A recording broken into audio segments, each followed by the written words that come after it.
Bridget-Lynn Dolgoff, Conscious of Economics and Urban Farm Project. And I'm in the van.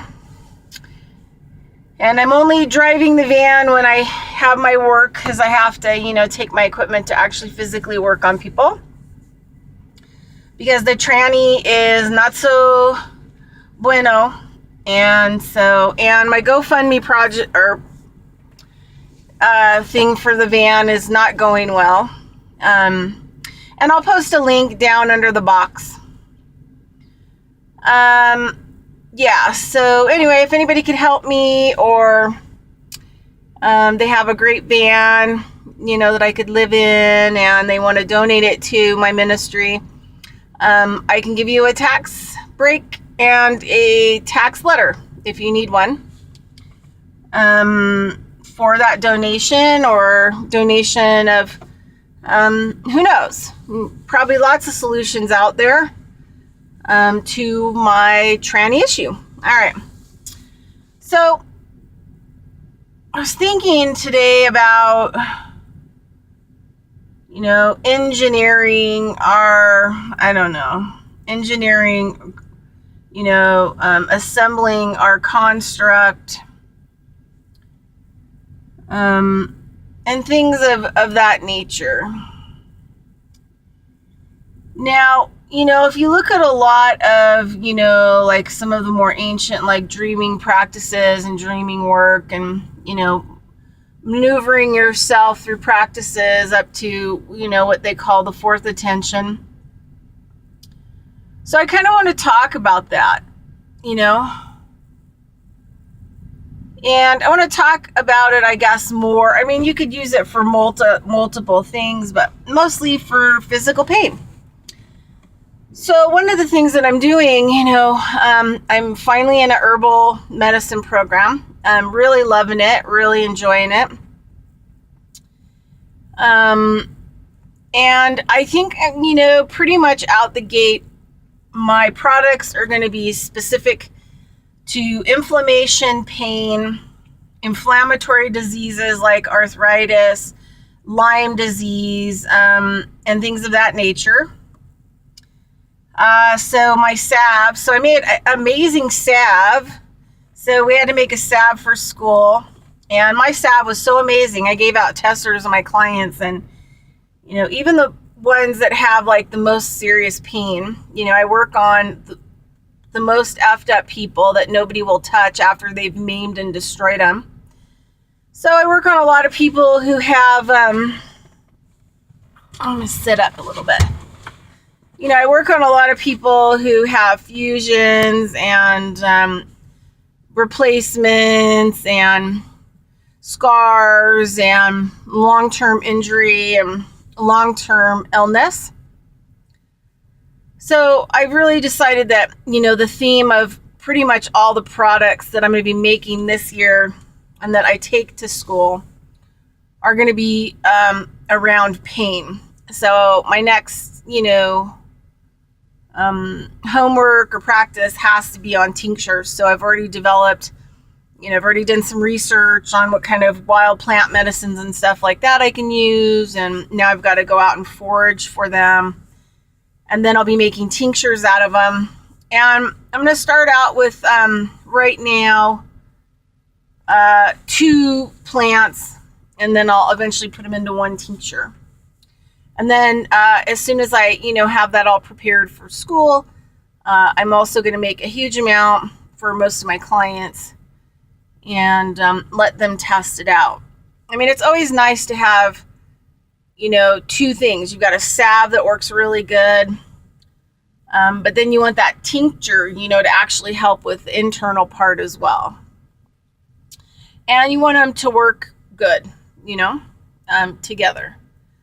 Okay, so I'm going to put this kind of into idea of pain and physical pain. And I mean, you could put money, pain, health, whatever you want to, but,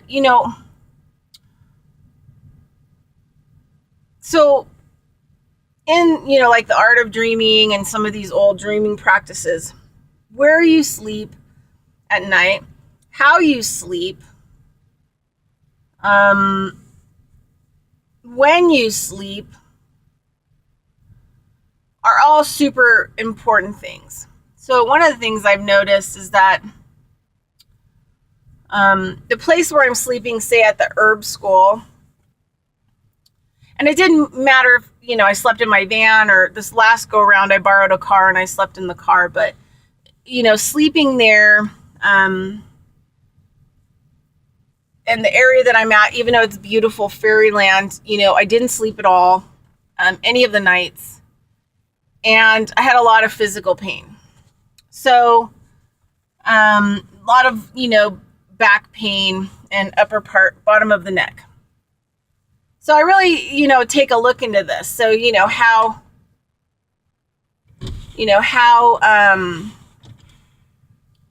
how I'm engineering, or assembling my construct, and how it relates to how I feel and pain. So the direction that you put your head when you go to sleep is important.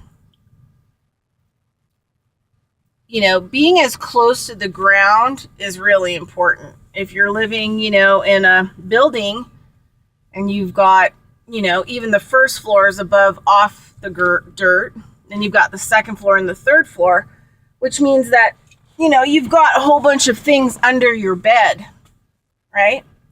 You got other people, you got other things. I mean, we could go into also adding in the whole Wi-Fi disruptions and all this other stuff and smart meters. But let's just say you got a lot under your bed. And working with traditional feng shui people, like, the real kind,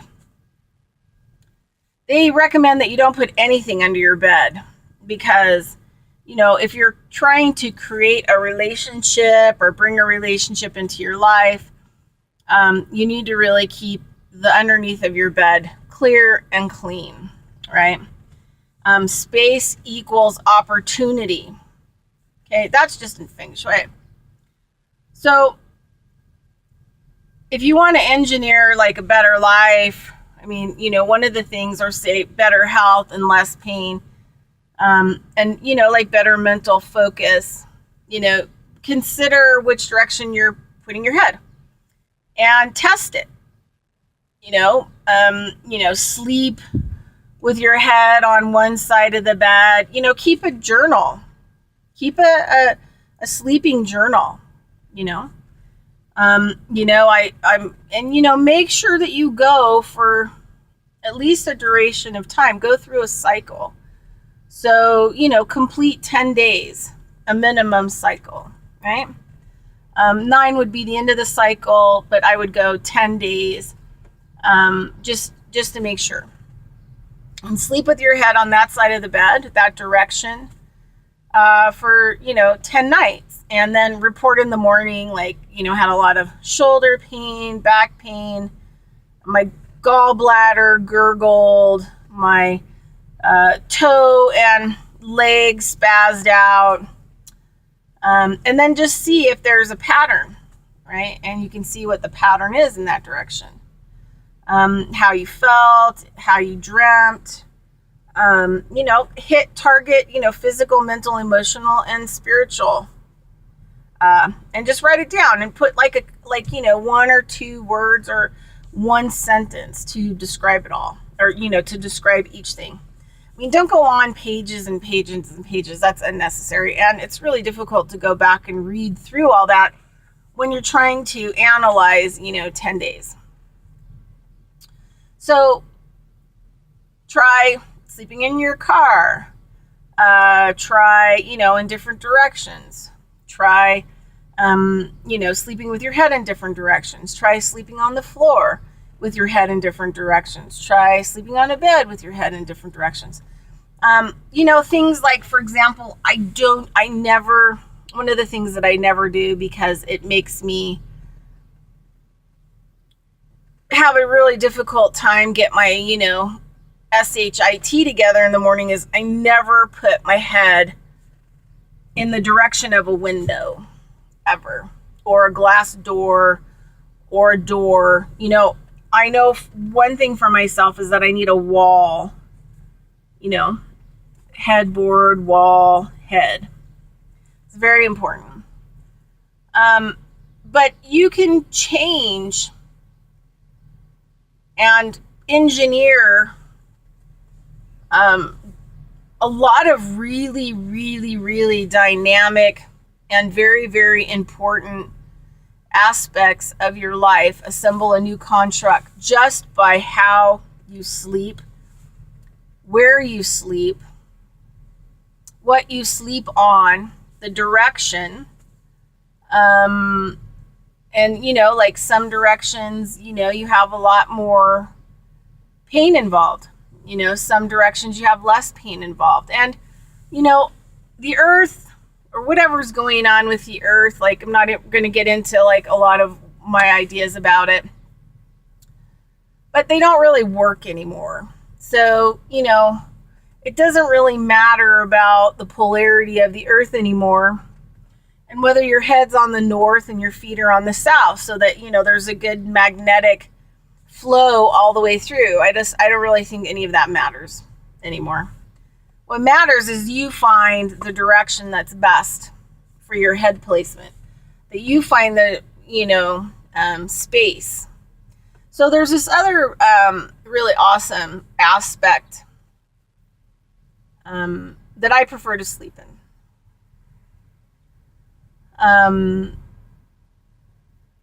I found that I don't like anything under my mattress. It has to be on the floor.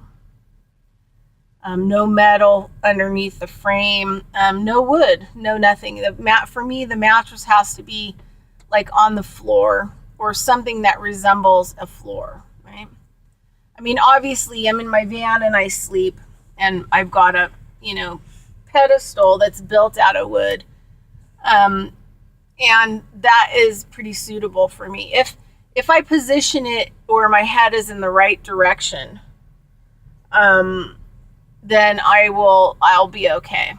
And in some cases I sleep better, I think, because I'm walled in and I'm protected.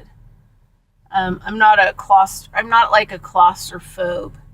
So I guess we'll have more of those animal dog instincts where I like to be in a close, I don't like to be locked in, but I like to be kind of things close so that I can feel the energy and read the energy in the direct vicinity. And it makes me feel a little bit more comfortable in my environment.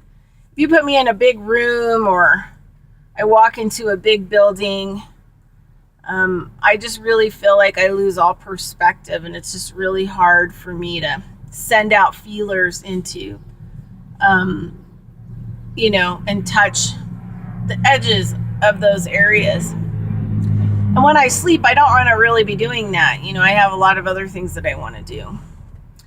So, so think about it, and so, okay, add this other one in, your place of power. So everywhere you go, every place that you're going to live, you should choose to rent a place where when you walk through it, you actually feel like there's a place where you feel better than anywhere.